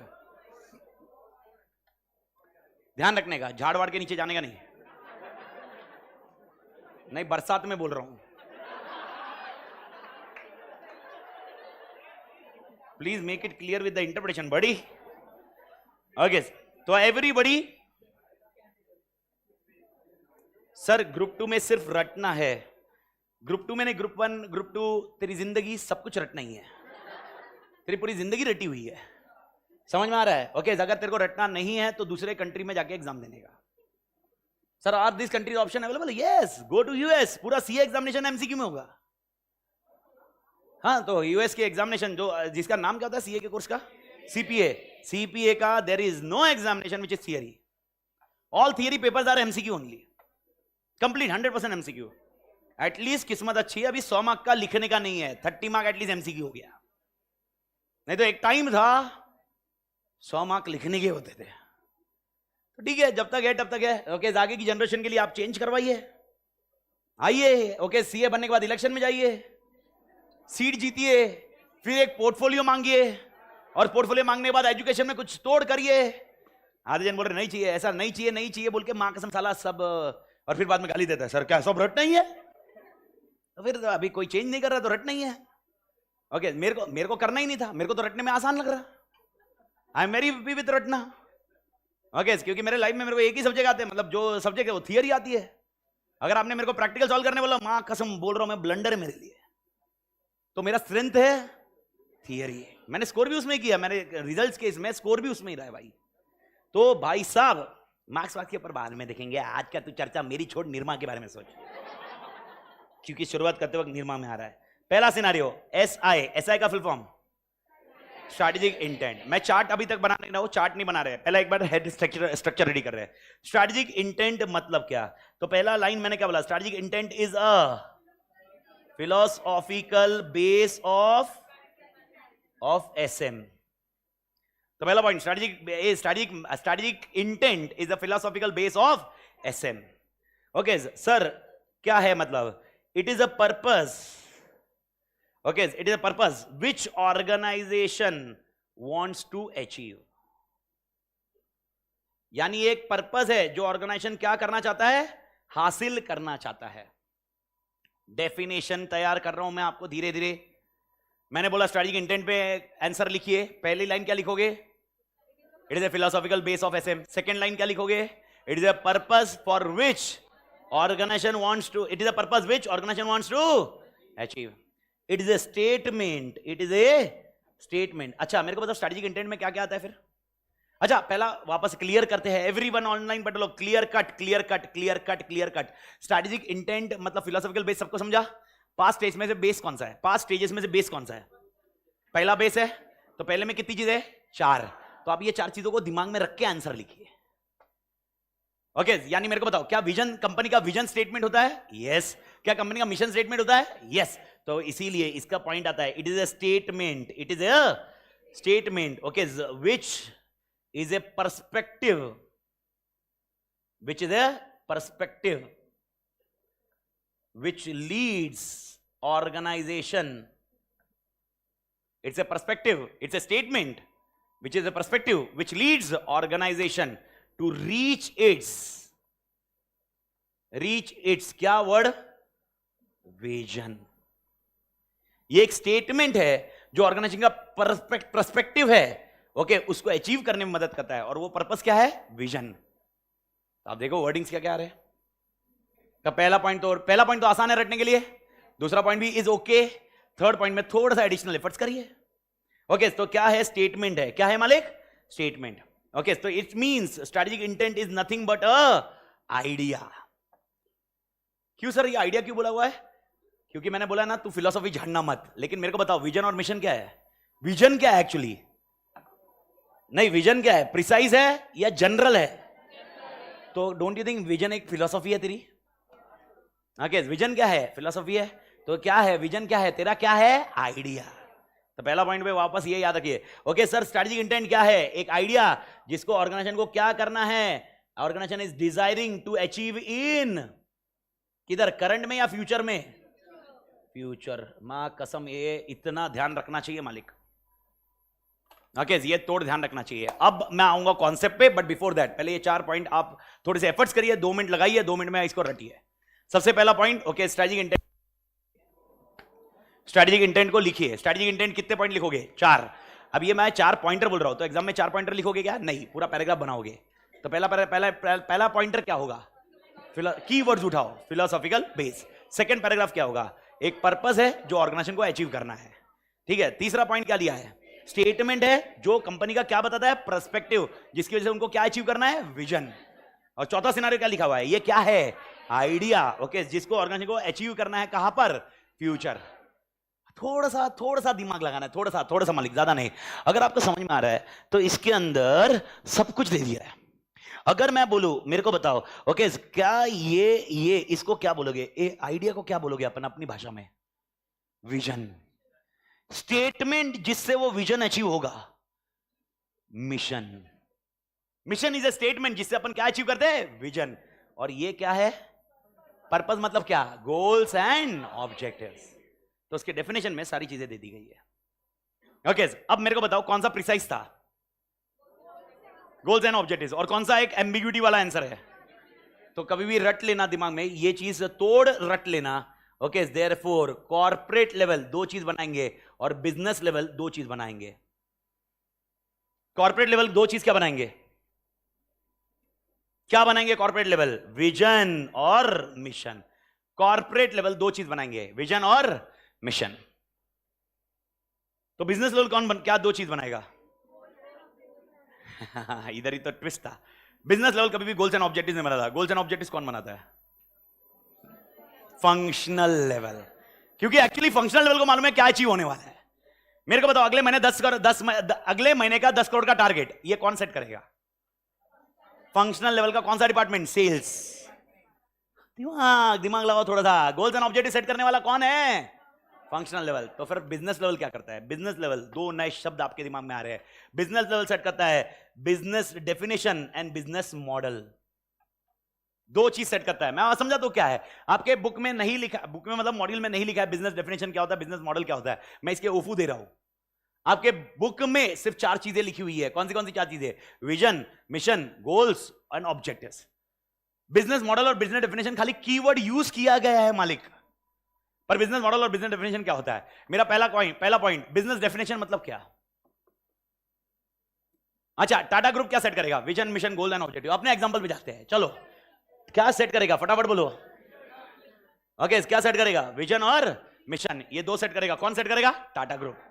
अब मेरा क्वेश्चन है, टाटा मोटर्स क्या करेगा, 2 चीज। पहला point, business definition and business model. Now the question is, business definition मतलब क्या, किस बिजनेस में है वो, डिफाइन द बिजनेस। तो क्वेश्चन है, कौन से बिजनेस में Tata Motors. Don't tell me motors में, मां कसम मोटर बहुत बड़ा एम्बिग्यूटी वर्ड हो गया। कौन सा वाला मोटर्स बनाते हैं ये लोग कौन सी मोटर्स बनाते हैं, क्या ये गुड्स व्हीकल बनाते हैं, पैसेंजर कार बनाते हैं, टूरिस्ट व्हीकल बनाते हैं, ये क्या हुआ, बिजनेस डेफिनेशन। ओके, एसयूवी बनाते हैं, सीडान बनाते हैं, मिड रेंज एसयूवी बनाते हैं, ये क्या हुआ, बिजनेस डेफिनेशन। समझ में आया क्या।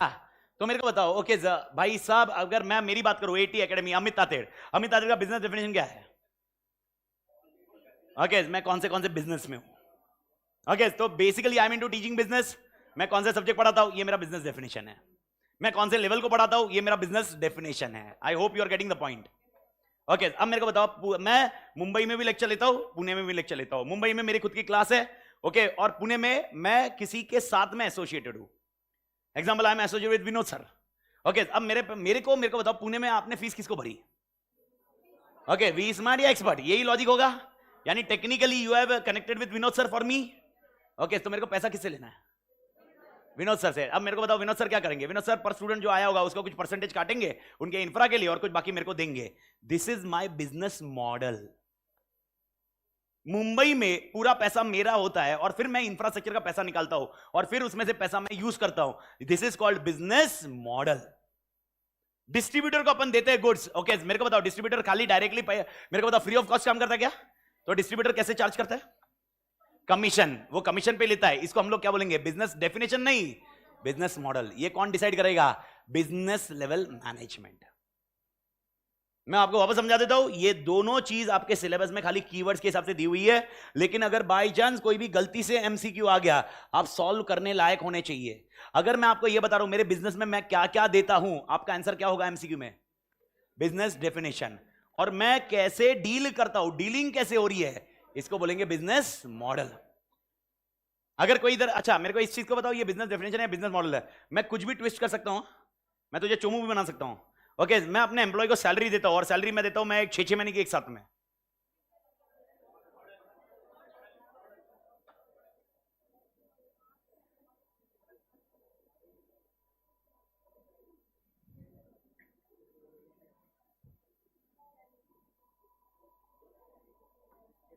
मां कसम,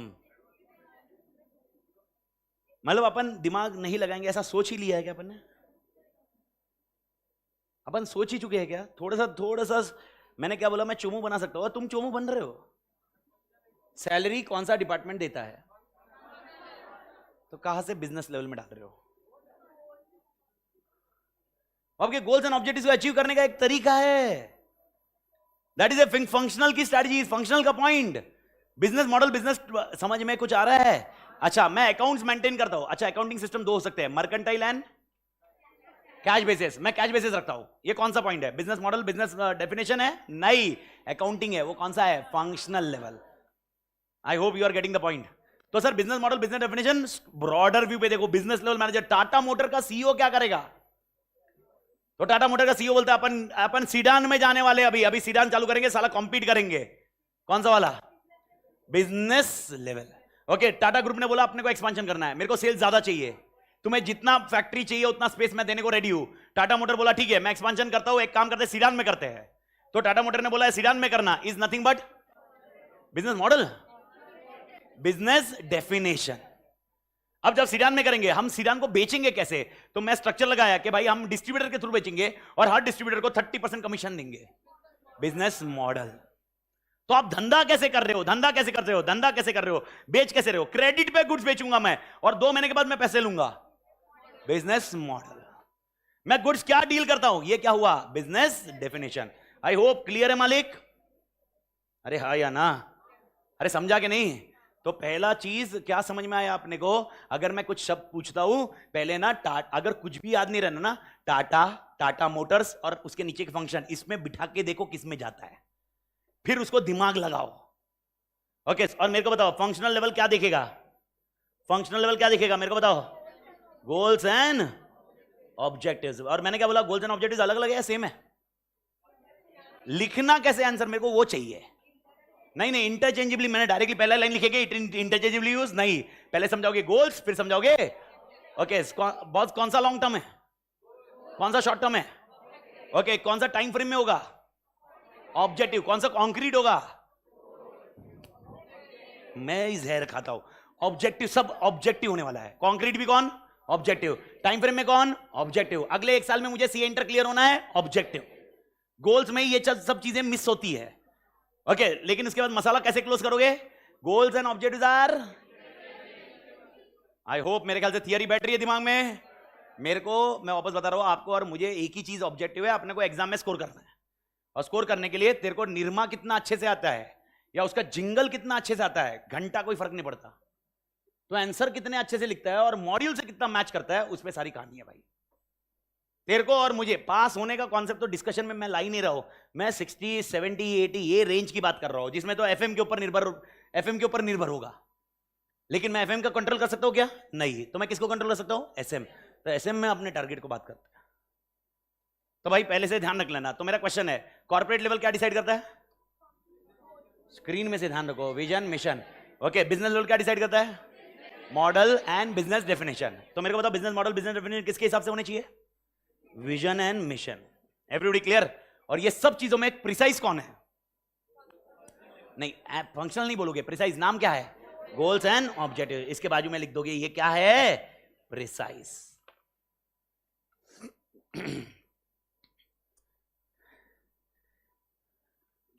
भारत माता की जय। तोड़ क्लियर इधर तक? ठीक है, ओके। थोड़ा सा पढ़ाओ एक बार, फटाफट क्लोज कर दे अपने इसमें। स्क्रीन पे जो दिख रहा है ये रिवाइज कर सकते हो आप? अरे हाँ या ना? तो आप मेरे को बताओ, स्ट्रेटेजिक इंटेंट में क्या क्या आता है? पहला, ओके, कौन सा? नहीं, डेफिनेशन नहीं चाहिए, डेफिनेशन हो गया मेरा, हो गया, रट के हो गया। अब मैं आगे जा रहा हूं। तो स्ट्रेटेजिक विजन बोला, स्ट्रेटेजिक इंटेंट बोला, तो उसके अंदर क्या क्या आएगा? ये सब आएगा, ये सब आएगा। तो स्ट्रेटेजिक इंटेंट में क्या क्या आएगा? Vision, mission, goals, objectives and business model and business. लेकिन अपने सिलेबस में बिजनेस मॉडल और बिजनेस डेफिनेशन में, ओके, ये खाली एक स्टेटमेंट दिया है, बाकी आपको business model business definition pointer में दिया। तो मेरे को बताओ, स्ट्रेटेजिक इंटेंट के एलिमेंट्स कितने हैं? मैं सवाल पूछ रहा हूं, स्ट्रेटेजिक इंटेंट के एलिमेंट्स मतलब स्ट्रेटेजिक इंटेंट के पार्ट्स बताइए। तो कितने पार्ट्स है अभी के लिए? तीन कौन से है? Vision, mission, goals and objective साथ में रखोगे। तो मेरा क्वेश्चन, एलिमेंट्स का मतलब क्या होता है? Parts. How many parts of strategic intent are there? नाम बोल। Vision, mission, goals and objectives. Everybody clear? तो मेरे को बताइए फटाफट, इसको अपडेट करिए। Elements of strategic vision, strategic intent. Elements of strategic intent. Okay, कितने पॉइंट बनाएगा तू? 3 नहीं बनाना, 4 बनाना। चौथा मैं अभी बताया नहीं हूं। तो जो 4 बनाएगा तू 4 का बनाएगा। पहला आएगा विजन, दूसरा आएगा मिशन, तीसरा आएगा गोल ऑब्जेक्टिव, चौथे को बाद में देखते हैं। पर चौथा कहीं से भी बिजनेस डेफिनेशन, बिजनेस मॉडल नहीं है।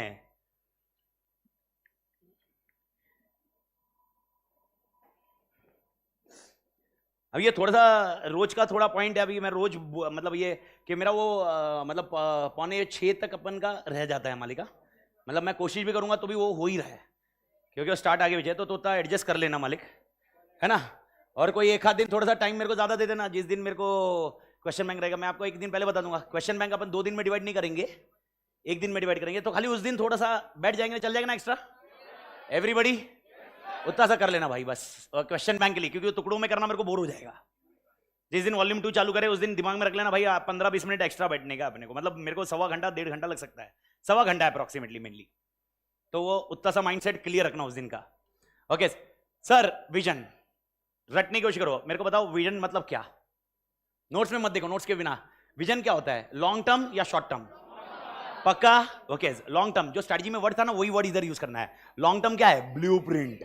लिखिए विजन इज इक्वल टू, अभी इसको इसके नीचे ऐसा बनाइए, vision is equal to, pointer बनाते जाइए, रटने के लिए आसान होगा। लॉन्ग टर्म क्या? ब्लूप्रिंट। ओके, इस कंपनी का प्रेजेंट है या फ्यूचर है? Long term blueprint about future. दूसरा वर्ड, ऑर्गेनाइजेशन को कहां पर लैंड करना है, यह भी इसका मसाला है। यानी vision is a statement where organization wants to land, कहां पर जाना है। यानी एग्जांपल, बैच होने के बाद अपन को घर पे जाना है, दिस इज विजन। भंगार जोक था ये, सॉरी, प्रशांत सर से मिला इसीलिए थोड़ा सा होता है कभी कभी। ओके, मारेगे नहीं सर ने जोक, पांचट जोक? अच्छा, फिलहाल नहीं मारा क्या अभी तक? नहीं, अच्छा ठीक है, होएगा, आएगा, कभी ना कभी आएगा। ठीक है, उस दिन आपको मेरी बहुत तोड़ याद आएगी। और विनोद सर का तो जोक से ज्यादा वो, विनोद सर का जोक नहीं होता, विनोद सर का एक ऐसा स्टेटमेंट होता है जिससे अपने अंदर की आत्मा ऐसे जल उठती है, जिसमें समझ में नहीं आता विनोद सर अपनी ले रहे हैं या विनोद सर गाइड कर रहे हैं। तो विनोद सर का, तुम्हारी बात नहीं है, मेरी भी ऐसी है। कभी तो मेरे को बोलते सर माँ कसम, मैं 2 सेकंड सोचता माँ कसम बोल के, मतलब मेरी ले रहा है या मेरे को, मतलब कभी कभी मेरी तारीफ कर रहा है या मेरी ले रहा है। बोलते तू बहुत बड़ा क्यूट है, मैं बोला ओके। तो भाई साहब ओके, मोस्ट इंपॉर्टेंट ये एस्पिरेशन है। ओके क्या है? एस्पिरेशन, कंपनी का एस्पिरेशन, कंपनी को एस्पायर क्या करना है। तो ये कंपनी का, ऑर्गेनाइजेशन का एस्पिरेशन बताता है, और एस्पिरेशन के साथ में ये ग्लिम्स देता है। एस्पिरेशन के साथ में क्या देता है? ग्लिम्स। ग्लिम्स मतलब क्या? बहुत डिटेल्ड या ओवरव्यू? ओवरव्यू। ग्लिम्स देता है सर किसका? Okay, of what organization want to become in future. कुछ कर नहीं सकता मैं, थोड़ा सा थियोरेटिकल मेरे को याद रखना पड़ेगा, फिर ही मैं उसके आंसर्स में जा सकता हूं। तो जब तक अपन ये थियरी नहीं करेंगे ना, तो मंडे को वो आंसर खत्म नहीं हो पाएंगे अपने। मतलब मैं आंसर याद नहीं रख पाऊंगा कॉन्सेप्चुअली, मेरे को आपको कॉन्सेप्चुअली लिंक करना है, तो ये थियरी मेरे को जानी चाहिए वैसी। Okay, glimpse of organization want to become in किधर? करंट या future? Future. And last concept आपको याद रखना है, okay most important, every sub system. अब ये सब सिस्टम कंफ्यूज मत करना। ओके, विजन बनाने वाला कौन सा लेवल ऑफ मैनेजमेंट है? विजन बनाने वाला कौन सा लेवल ऑफ मैनेजमेंट है? एवरीबडी एग्री करते कॉर्पोरेट? यस और नो? तो मेरे को बताओ, बिजनेस लेवल और फंक्शनल लेवल उनके साथ अलाइन होने चाहिए या अलग से जाने चाहिए? अलाइन मतलब समझ में आ रहा है? ओके, तो उसको बोलते हैं sub system. Every sub system should follow the vision of the company. हर सब सिस्टम मतलब कौन? बिजनेस लेवल, बिजनेस लेवल के नीचे फंक्शनल लेवल, सब अलाइन होने चाहिए। एग्जाम्पल, अगर मैं बोल रहा हूं ओके अगले 10 साल में मुझे टॉप 3 में आना है, तो टॉप 3 में आने के लिए क्या करना होगा? क्या मुझे टर्नओवर को टारगेट अचीव करना होगा? वो टर्नओवर का टारगेट कौन सेट करेगा? Business level.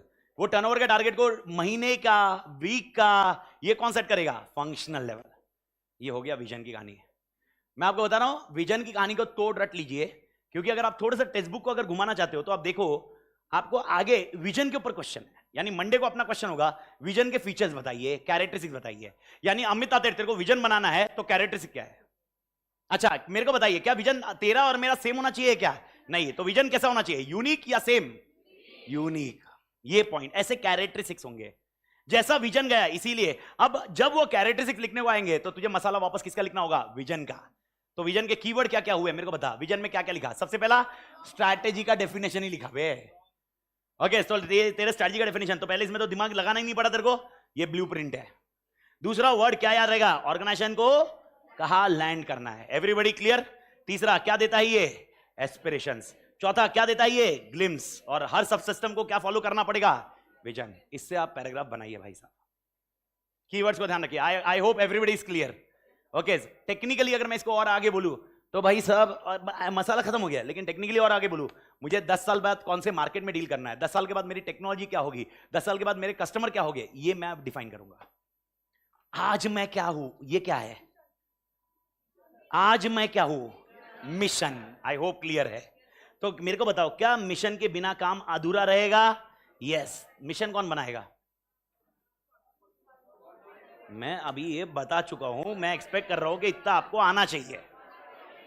पक्का ना? ये चीज आएगी ना अभी सबको?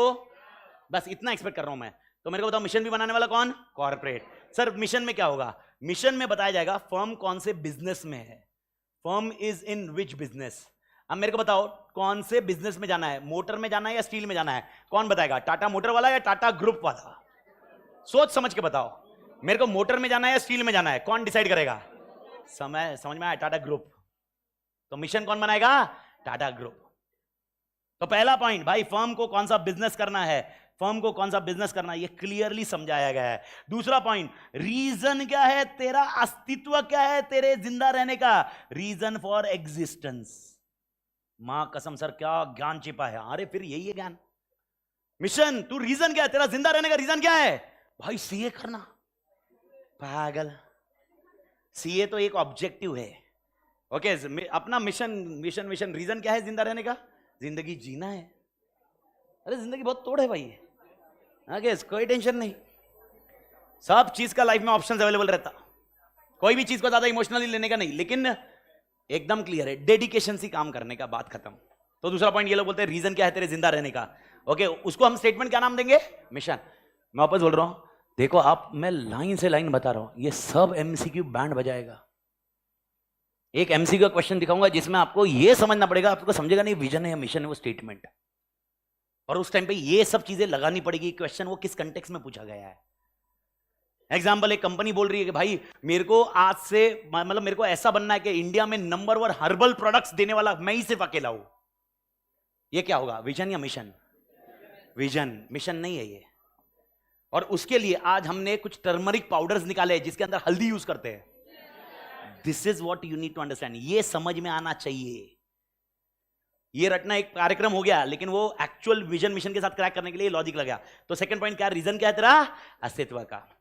ओके, शेयर होल्डर को समझ में आता है। एसएच मतलब शेयर होल्डर अंडरस्टैंड करते हैं कि भाई पर्पस क्या है कंपनी का। एमसीक्यू के लिए रिलेवेंट वापस तीनों चीज देखो, एक ही चीज बता रही है लेकिन तीनों चीज अलग अलग एंगल से बता रही है। पहला पॉइंट, ओके मैं क्या कर रहा हूं। दूसरा पॉइंट, मेरा अस्तित्व क्या है। तीसरा पॉइंट, शेयर होल्डर को मालूम है मेरा पर्पस क्या है। और चौथा पॉइंट ये रट लेने का, मेरी करंट कैपेबिलिटी क्या है। मेरी करंट कैपेबिलिटी क्या है, मेरे करंट एक्टिविटीज क्या है, मेरी करंट कस्टमर कौन है, और मेरा करंट रोल क्या है सोसाइटी के अंदर, रोल इन सोसाइटी मेरा करंट क्या है। ये होता है अपना mission statement. Current role in society, current role in society. तो current capability, current activities, current customer, current role in society is nothing but mission. ये 4 पॉइंट अगर आप रटके हो जाता है तो मिशन का स्टेटमेंट आप ध्यान से रखते हुए ध्यान से आ जाएगा। और इसके बाद अपने को मिशन के क्वेश्चन करने पड़ेंगे। मिशन बनाते वक्त क्या ध्यान में रखना है। ओके, मिशन बनाते वक्त ओके हम क्या पॉइंट रखेंगे, कौन से कॉन्सेप्ट रखेंगे, that is your second point. Third अपने को लिखने की जरूरत नहीं है। क्यों? थर्ड वाला कौन सा कॉन्सेप्ट था? थर्ड वाला कौन सा कॉन्सेप्ट था बेटा? Goals and objective. एवरीबॉडी समझ में आया क्या? मेरे को बताओ, थर्ड वाला पॉइंट लिखने की जरूरत नहीं होगी। क्यों? गोल्स एंड ऑब्जेक्टिव सबको याद होना चाहिए। याद दिला दूं कौन सा प्रिसाइज टर्म पे, प्रिसाइज छोड़ दो, प्रिसाइज बाद में आएगा। पहला बताओ कौन सा कॉन्क्रीट है? कॉन्क्रीट। ऑब्जेक्टिव कौन सा टाइम फ्रेम है? ऑब्जेक्टिव। बात खत्म। यानी तीसरा पॉइंट मैं लिख नहीं रहा हूं लेकिन आप सबको आना चाहिए। तो मेरे ख्याल से पहले 3 पॉइंट क्लियर है। तो sir business model, business definition किधर लिखा हुआ है? बिजनेस डेफिनेशन और बिजनेस मॉडल आपका लिखा हुआ है जब गोल्स एंड ऑब्जेक्टिव्स खत्म होता उसके बाद, उसके साथ में। यानी गोल्स एंड ऑब्जेक्टिव्स के मतलब जब खत्म होएगा उसी के साथ में आपको मिलेगा vision, mission, business model, business definition. ये एक फिलॉसफी है। गोल्स एंड ऑब्जेक्टिव ये प्रिसाइज है। ज्ञान चेपना क्या हुआ? Vision, mission, goals, objective. यानी अगर कभी तूने कुछ क्वेश्चन पूछा और मेरे को आंसर नहीं मिला और मैं ज्ञान चेपा, ओके तो मतलब मैं क्या बता रहा हूं? विजन, मिशन, गोल, ऑब्जेक्टिव। ज्ञान चेपना हुआ। एक्चुअल हकीकत बात करो, प्रॉफिट कितना कमा रहे हो, हकीकत बताओ क्या अचीव कर रहे हो, बात खत्म। तुम्हारी फिलॉसफी बाद में देखेंगे। तुम बोल रहे हो एसएम बहुत अच्छा है, बात खत्म। टेस्ट में एग्जाम आएगा जब देखेंगे। ओके मतलब ये वाला पॉइंट पे तुम सीए बनोगे वो आगे की बात है, पहले इंटर तो क्लियर होना है। सब लोग तो ऐसे ही बोलते हैं ना आपको। अब मैं सीए बन के, तू क्या बोलता, कभी किसी ने तेरे को ज्ञान चेप दिया, मां कसम सीए बनेगा, तू सीए बनेगा, फिर तेरे अंदर खून खौलता है, बोलता है देख तेरे को क्या सीए बन के देख, मैं क्या मां कसम ऐसी कंपनी में बताऊंगा। वो बोलेगा पहले इंटर पास हो जा। तो मतलब वो क्या बोल रहा है? ज्ञान मत चेप। यानी क्या मत चेप? विजन, मिशन मत चेप। मेरे को क्या बता? गोल्स एंड ऑब्जेक्टिव्स, वो अचीव करके बता। Everybody clear? अरे हाय आना। द लास्ट पॉइंट, 2 मिनट का काम है, सुन लीजिए, लिखना नहीं है कुछ भी। रिलायंस और टाटा एक ही प्रोडक्ट दे रहा है, एक ही चीज दे रहा है। सर शेयर होल्डर वाला समझ में नहीं आया। शेयर होल्डर वाला एकदम सिंपल सा लॉजिक है। मेरे को बताओ शेयर होल्डर पैसा इन्वेस्ट करता है कि नहीं करता है? तो उसको क्या समझ में आएगा? उसका पैसा कौन से पर्पस के लिए इन्वेस्ट हो रहा है, क्या उसको क्लियर होगा? ओके मेरे को बताओ आगे क्या करने वाले हो, वो ज्ञान बाद में चिपो। अभी पैसा मैं किसके लिए डाल रहा हूं ये क्लियर है ना तुमको? ये किससे समझेगा? विजन से या मिशन से?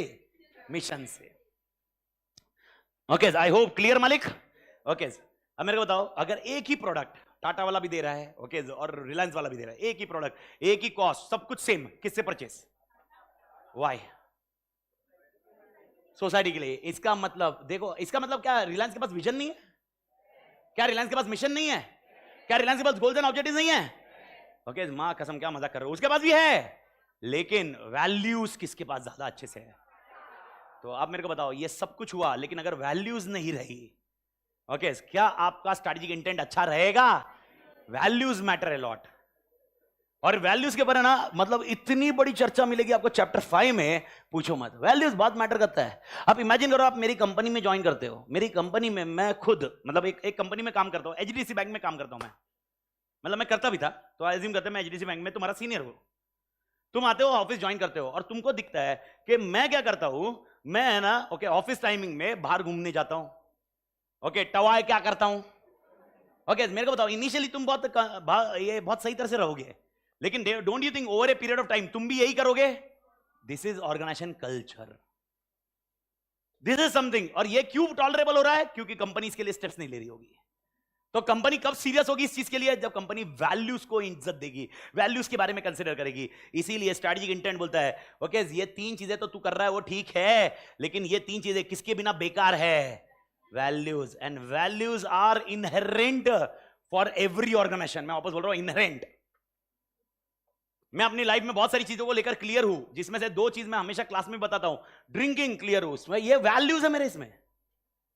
ओके तो सर क्या आपके कोई फ्रेंड नहीं है जो दारू नहीं पीते? होंगे, लेकिन अगर गए, मैं आपको लिटरली बता रहा हूं, मैं गए अगर उन फ्रेंड की पार्टी रही जो दारू की पार्टी रही, कभी मैं कभी गया नहीं, ऐसा नहीं है। उनके साथ में गया होगा, मैं जूस पिया होगा, ओके जूस मारा होगा, चेस भी बोला होगा। ठीक है भाई यार, अभी क्या करूं मैं, कितना समझाऊंगा उनको, ज्ञान चेपूंगा, वो बोलेंगे तू चोमू। समझ रहे हो? और मैं तुमको बता रहा हूं, मतलब ऐसा होता है कभी कभी तुम एक पोजीशन पे पहुंच जाते हो ना, वो पोजीशन में आने के बाद तुमको ऐसे प्रेस्टीज वो तुम ले रहे हो, नीड घंटा कुछ नहीं है, लेकिन वो प्रेस्टीज है क्योंकि भाई अपना सीनियर है, अपन के पास पैसा है, मां कसम कैसे शो ऑफ करेंगे, किधर उड़ाएंगे? दारू में उड़ाएंगे। अरे बहुत कुछ है शो ऑफ करने के लिए, ओके दारू नहीं, लेकिन ठीक है मैं उसके पर मेरा पॉइंट क्या मालूम है क्या? मैं कभी अगर इनकी फैमिली की पार्टी भी रही और उस पार्टी में अगर दारू या ड्रिंक सर्व रही, मैं कभी भी आदि और रितिका को लेके नहीं जाता। मेरा रूल है, मेरा प्रिंसिपल है। मैं इसका मतलब ये मैं अपना ज्ञान नहीं थोप रहा हूं रितिका और आदि पे, मैं बस रितिका और आदि को ये बताना चाहता हूं कि this is not normal for me, your dad does not think it is normal. क्योंकि अगर मैं गया, भले ही मैं नहीं पी रहा हूं, लेकिन उनके लिए क्या लगेगा? नॉर्मल है। मैं क्या चाहता हूं, रितिका आदि बड़े हो जाए, एक एज पे पहुंच जाए, जब उनके डिसीजन होंगे वो लेंगे। भाई मैं भी उसी डिसीजन पे वाला बड़ा हूं भाई साहब, मैं क्लियर था बचपन से कि भाई पापा का एक पॉइंट तक सुनने का, उसके बाद नहीं सुना भाई, कसम से बोल रहा हूं टिल डेट। मतलब मैं अपने प्रिंसिपल, इसलिए कभी किसी ने मेरे को बोला ऐसा ऐसा करो, मैं तुमको लिख के, मैं कभी सुनता ही नहीं कुछ चीज का। मेरे को रीजन सिंपल है मेरा, कल अगर कुछ 19-20 हुआ, मैं गाली किसको देगा? खुद को। The decision is mind. लेकिन इसका मतलब ये नहीं आपके एज में मैं कल फोन करे पप्पा मैं सुनेगा नहीं तेरा, पप्पा है ना तेरे को इधर से आके लेके जाएगा और सुनने लायक नहीं रखेगा। Okay but what I am saying is once you become a CA, take your own decision, that's it. और इसके जीने के 2 तरीके हैं, शेर बनो, भेड़ मत बनो, बकरी मत बनो। एक है भैया शेर बनने का, शेर 2 तरह के होते हैं, एक तो लायन होता है और एक टाइगर होता है। अगर तुम किसी ग्रुप के साथ चलना चाहते हो और एक बंदा सक्सेसफुल है दूसरा नहीं है, उनका साथ सपोर्ट लेना चाहते हो, लायन बनो। अकेला लीड करना चाहते हो, कभी भूखा भी रहना पड़ सकता है, टाइगर बनो, तुम्हारी चॉइस है। लेकिन व्हाट आई वांट टू से इज ये बनो, इससे बाहर निकलना है। रीजन सिंपल है, एंड मैं यही एक्सपेक्ट करूंगा कि मैं जैसा हूं वैसे ही मेरी बेटी बने। पर मैं कैसा हूं मतलब मैं थोड़ा ना थूपूंगा, मैं थोड़ा ना उसको बोलूंगा ओके तू ऐसा कर, बस यही चीज मैं बता रहा हूं। ये क्या है? मेरे वैल्यूज। इसका मतलब मैं पैसा नहीं खर्च करता क्या? अबे आड़ा टेढ़ा खर्च करता मैं। अबे इतना आड़ा टेढ़ा कमाने के बाद भी आज मेरे पास सेविंग नहीं होगा। ओके रीजन सिंपल है। ओके सर ने मार्केट का कॉन्सेप्ट आपको समझाया है, सर का कॉन्सेप्ट है, मेरा कॉन्सेप्ट है इन्वेस्टमेंट करके। मैंने बहुत इन्वेस्टमेंट किया, बहुत अच्छा इन्वेस्टमेंट किया, एक टाइम पे 15-20 करोड़ हो गया और उसी दिन मैं मर गया। वो 15-20 करोड़ किसका? ओके आदि रितिका का, उनके लिए कमा रहा हूं मैं। पागल आदमी है मैं, इधर बेवकूफ है के लिए, उसके लिए मैं करना है वो करेगा ही ना। एग्जाम्पल है, मैं जाता हूं, अभी मेरे को कुछ शॉपिंग करनी होती है, जब मेरे को ये गोल्ड का कुछ लेना होता है, मैं लिटरली बता रहा हूं, मैंने अगर एक गोल्ड की चीज खरीदी होगी उधर मैंने रितिका के लिए खरीदा नहीं होगा, ऐसा होगा ही नहीं। और कैसे खरीदा होगा? ये जब बड़ी हो जाएगी तब उसके लिए। रितिका की एक लिस्ट ऑफ ब्रेसलेट्स, मतलब वो दे ब्रेसलेट उसको पसंद बिल्कुल भी नहीं है, मेरी वाइफ को भी पसंद नहीं है येलो मेटल, उल्टा ही ये सीन आ रही साला। मैं ही उसको बोलता हूं लेना चूड़ी ले ले, पसंद आ रही है ले ले भाई, मेरा खर्च होने से अच्छा इसमें खर्च हो। अदरवाइज मैं अपनी लाइफस्टाइल में मैं कोई कमी नहीं रखता, लेकिन मैं क्लियर हूं ये अपने वैल्यूज है। इसमें हो सकता है विनोद, मतलब हो सकता नहीं है भी, विनोद सर को और प्रशांत सर को ये चीज सही नहीं लगे क्योंकि उनके वैल्यूज अलग है। वैल्यूज डिफर फ्रॉम, अब अपन क्या बोलेंगे ऐसे में, values differ from organization to. तो अपने को याद रखना होगा value matters a lot when we decide this 3 factors. I hope clear है। एक छोटा सा होमवर्क, क्या होमवर्क है? जो लिखा है अबे पूरा कर दिया मैंने, तेरा अगला दोनों पेज पूरा रटा दिया है, यानी अगला पेज 1.8 1.9 रीड मार के आना बस। 1.8 1.9 एवरीबॉडी क्लियर? अरे हाँ या ना? मंडे मिलते हैं। मैंने आपको बता दिया है वेडनेसडे या थर्सडे दोनों में से एक दिन आपका लेक्चर थोड़ा सा लेट रहेगा, बस ये याद रखना। अपन ऐसे मतलब वो क्वेश्चन बैंक वॉल्यूम 2 करेंगे, एक दिन पूरा वो खत्म करने में डालेंगे। हाँ मालिक, अपन उसको अगले दिन पे पेंडिंग नहीं रखेंगे। अस्सला वेस्ता। एक जन पूछता है सर आप कहीं उनकी सारी नमकीन तो नहीं खा जाते? हावड़े खाए का नमकीन खाएगा बे? चकना, हाँ मालूम है, समझ में आता मेरे को भी चकना। तोड़ मालिक। तोड़ मालिक। सर ऑब्जेक्टिव कॉन्क्रीट है तो एसएम एसआई में एम क्यू लिखा हुआ है। एम मतलब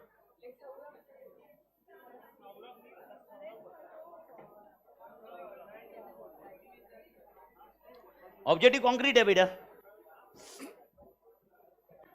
स्ट्रैटेजिक इंटेंट में एम मिशन क्यों लिखा? मिशन तो कॉन्टेक्स्ट मिशन अलग ही है। रिकॉर्डिंग बंद कर दे मालिक।